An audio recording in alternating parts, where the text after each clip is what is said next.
Hey, Harry, how are you? Hey, Joshua, good. Thanks for joining us. Happy New Year. Thanks, Harry.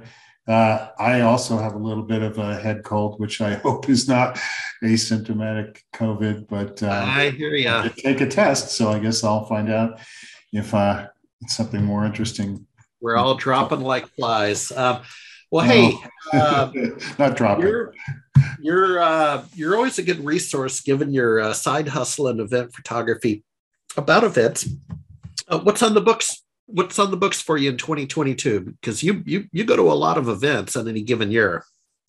Well, between the MSP stuff, the speaking, and the photography, it adds up. On a normal year, at least 25. I don't know if we have a normal year coming up, but the first thing on my calendar that hasn't been canceled because we did lose IoT SSA in Phoenix next week. The first thing on my calendar is an ASCII show in Houston in the middle of February. And that may be the only event in February that I see so far. Their last show in Anaheim last month was very well attended, and it came off very well. And it was the most normal feeling show in quite some time. Of course, there were some wearing masks and some more concerned than others, but it was the closest thing to normal I've experienced in 2 years. So that's in Houston in middle of February. There's also a show that I have not yet attended from MSP Alliance in the middle of March that I might be at, and I'm on the CompTIA Cybersecurity Council. So we have a March event too, although I don't know where that is yet. And then ASCII is in Kansas City in late March.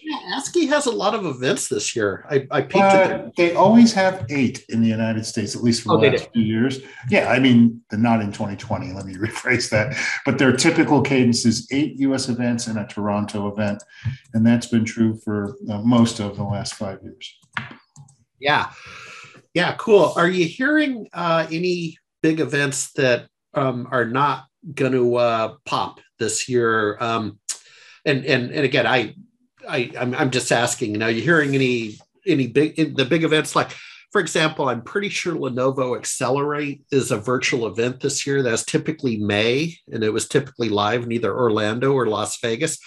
I thought I saw something that it's going to go virtual. Hearing any of that? Yeah, I haven't actually heard about it. I haven't been to one of their events in a few years. I think the last one I did do was in Orlando, but and probably 3 or 4 years ago. It was. I haven't actually heard that it's going virtual, and I'm not seeing that yet. But it's early to say, and they're certainly a very conservatively run company. No, I haven't heard a lot of that yet. Of course, the huge wild card is always DattoCon, and I know that they were terribly frustrated having to go virtual last year, not to mention the year before where we simply all accepted it. I don't know. Exchange is another mid-sized show that I I know that they've done some hybrid stuff with both virtual and real life. Now, I went to the last show they did, and it was a real live show, Next Gen in Anaheim last October.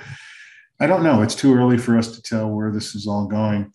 I would say that folks that have the second half of the year nailed down, such as IT by Design, Kaseya, the Exchange show in Denver, various ASCII shows, Channel Future shows, Channel Pros, those second half of the year guys, they don't have to make these calls yet.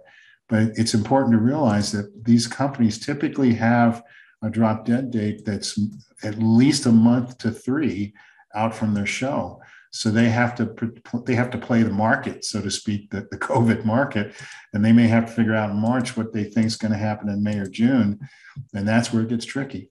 Well, and that's and I'll end on this. That's exactly what happened with an event we're participating in. So, IT Expo is a large show in Fort Lauderdale, and it was to be February 8th through 11th. And we were going to have a co-located experience called the Canatech Expo. Pretty excited about that.